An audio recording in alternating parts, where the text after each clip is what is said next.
Good morning MA final students.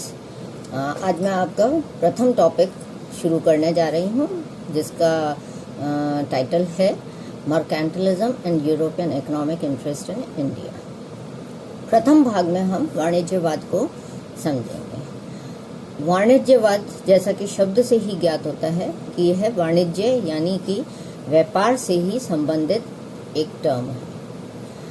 यह एक आर्थिक सिद्धांत था या जिसे आप एक विचारधारा कह सकते हैं जो 16वीं से 18वीं सदी तक यूरोप में प्रचुर मात्रा में प्रसार में रही। यानी हर देश ने वाणिज्यवाद पर बल दिया और वाणिज्यवाद के फलस्वरूप अपने व्यापार को बढ़ाने के लिए प्रोत्साहित किया गया, सरकारों द्वारा प्रोत्साहित किया गया। हम देखते हैं कि 16वीं सदी से यह प्रारंभ हुआ जिसमें पुर्तगाल, स्पेन, इंग्लैंड, फ्रांस इसमें था और 18वीं सदी तक आते आते जर्मनी भी इसमें शामिल हो गया था। तो संपूर्ण यूरोप वाणिज्यवाद को प्रोत्साहन दे रहा था। जब हम इसका वाणिज्यवाद की बात करते हैं तो वाणिज्यवाद का मुख्य आधार था अंतर्राष्ट्रीय व्यापार, अंतर्देशीय व्यापार नहीं। अंतर्राष्ट्रीय व्यापार को किस प्रकार से बढ़ाया जाए और जब अंतर्राष्ट्रीय व्यापार का प्रसार होगा तो यह किस प्रकार से देश में धन या फिर सोना, चांदी, हीरे, जवाहरात या काइंड के रूप में देश में कितना धन या वस्तुएं ला रहा है, इस पर बल देना।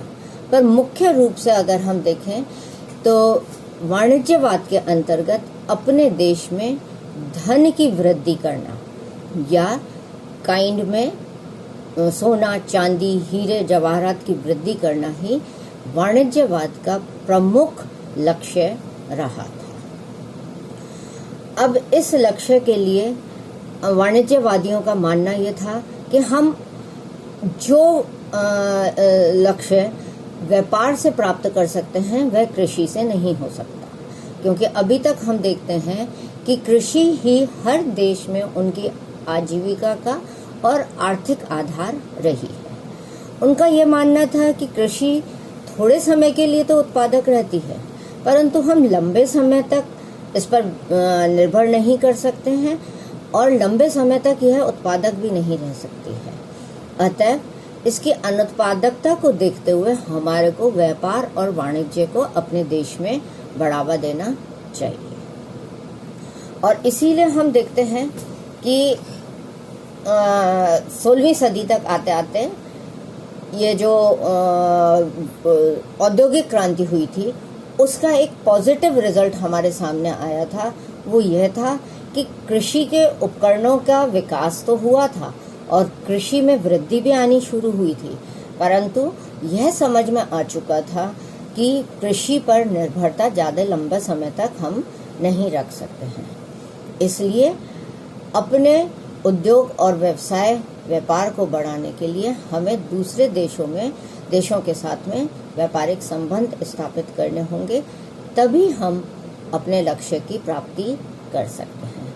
तो यह वाणिज्यवाद का प्रमुख उद्देश्य रहा कि व्यापार और व्यापार। उन्होंने आगे चल करके नारा भी दिया और उन्होंने कहा अधिकतम व्यापार और अधिकतम धन की प्राप्ति। ये दो चीजें उन्होंने अपने नारे में जोड़ी जिसके माध्यम से वे अपने देश में समृद्धि ला सकते थे। हम देखते हैं कि 1776 में एडम स्मिथ की बुक जो वेल्थ ऑफ नेशंस उन्होंने लिखी थी, उसमें उन्होंने कुछ और नए बिंदुओं को जोड़ दिया था। अभी तक जहां अंतर्राष्ट्रीय व्यापार को वे बल दे रहे थे, अब उन्होंने कहा कि हमारे को उन देशों के साथ में जिनके साथ में हम व्यापार कर रहे हैं उन देशों की उपयोगिता भी सिद्ध करनी होगी कि क्या वे देश हमारे लिए उपयोगी हैं, क्या वे हमें कच्चे माल की सप्लाई कर सकते हैं या हमारे तैयार माल की खपत कर सकते हैं। अगर कोई भी देश इन दोनों बिंदुओं पर हमारे व्यापार को बढ़ावा देता है तो वह हमारे लिए उपयोगी है। तो एक नई विचारधारा वाणिज्यवाद में आगे चल कर के जो जुड़ गई थी वह था उपयोगितावाद। पर इसी के साथ में हम देखते हैं कि वाणिज्यवाद को जब हम पढ़ेंगे तो वह स्पष्ट तभी होगा जब हम उसके लक्ष्यों को पढ़ सकें। लक्ष्य हम 3 भागों में बांट सकते हैं।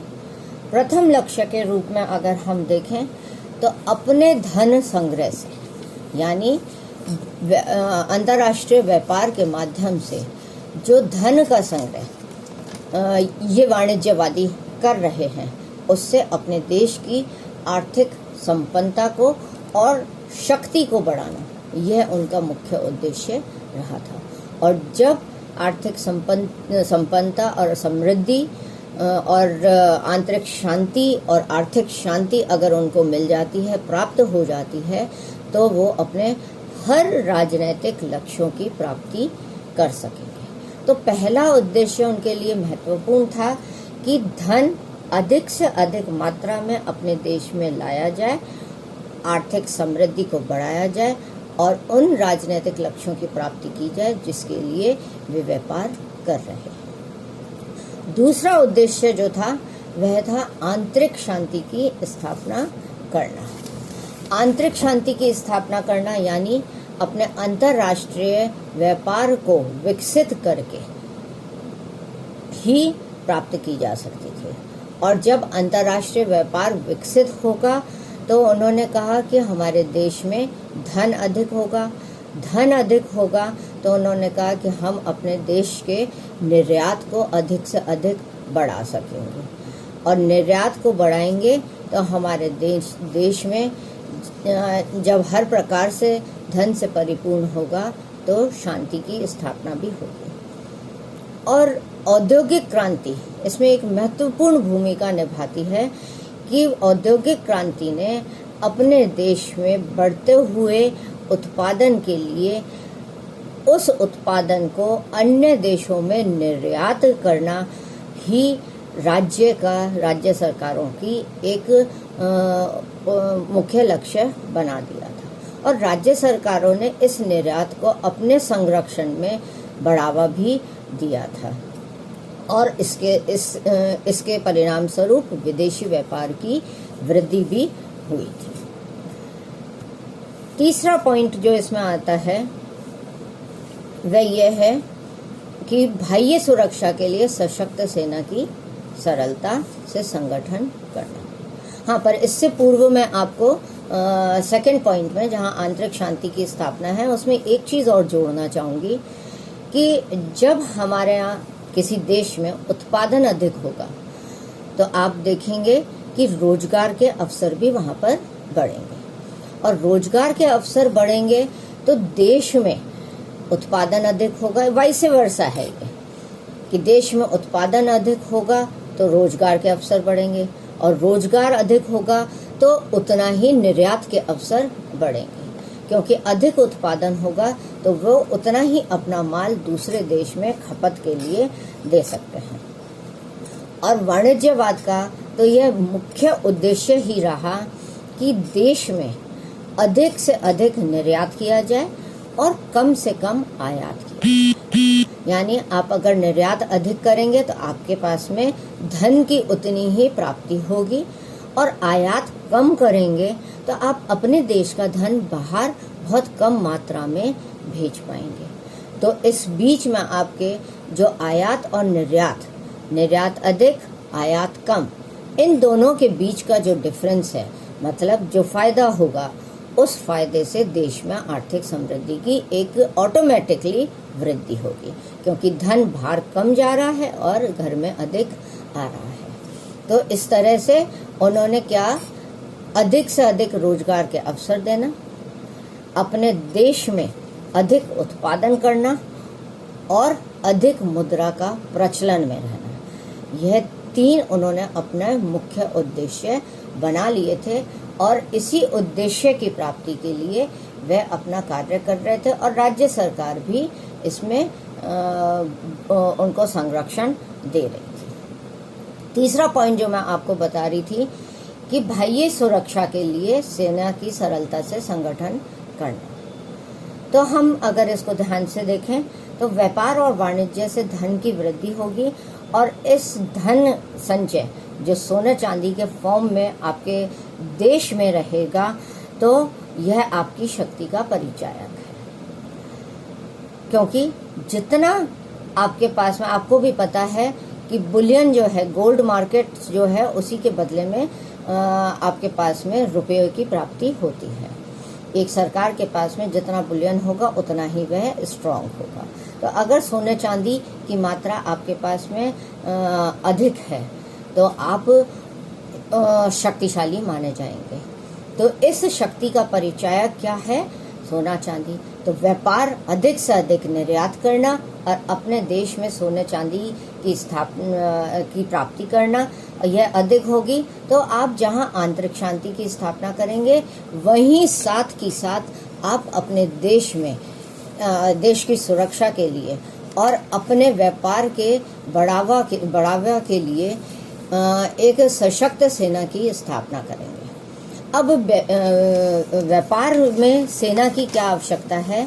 तो इस चीज़ को हम इससे समझ सकते हैं कि जब आप अपना व्यापार बढ़ाएंगे, यानी अपनी तैयार वस्तुओं की खपत आप जब करेंगे, तो उसके लिए आपको कहीं ना कहीं एक उपनिवेश की ज़रूरत होगी या एक देश की ज़रूरत होगी, उस देश से आप अपना कच्चा माल प्राप्त करेंगे और उसी में अपना एक तैयार माल की खपत को बढ़ावा देंगे। तो इस प्रकार आप उपनिवेशवाद को बढ़ावा दे रहे हैं।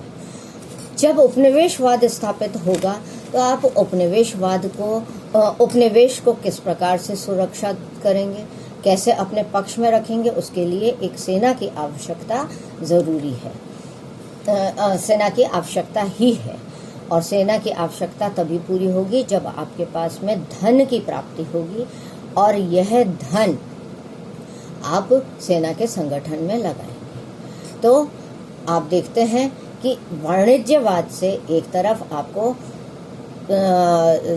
अंतर्राष्ट्रीय व्यापार की प्राप्ति हुई, तो दूसरी ओर आपको उपनिवेशों की भी प्राप्ति हुई और धीरे धीरे हम देखते हैं कि यही उपनिवेशवाद साम्राज्यवाद में परिवर्तित हो गया था और यह वाणिज्यवाद का ही एक प्रमुख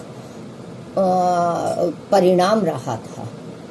तो लाभ अधिक से अधिक प्राप्त करना, धन अधिक से अधिक प्राप्त करना और उस धन से अपने देश में आर्थिक समृद्धि लाना, यही वाणिज्यवाद का मुख्य आधार रहा था।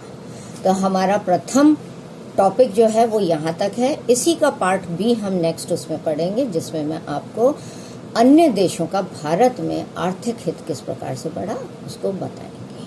कोई आपको दिक्कत हो तो मेरे साथ में व्हाट्सएप ग्रुप में है, आप इस पे प्रश्न पूछ सकते हैं और असाइनमेंट मैं आपको दूंगी, वो आप कर। Thank you.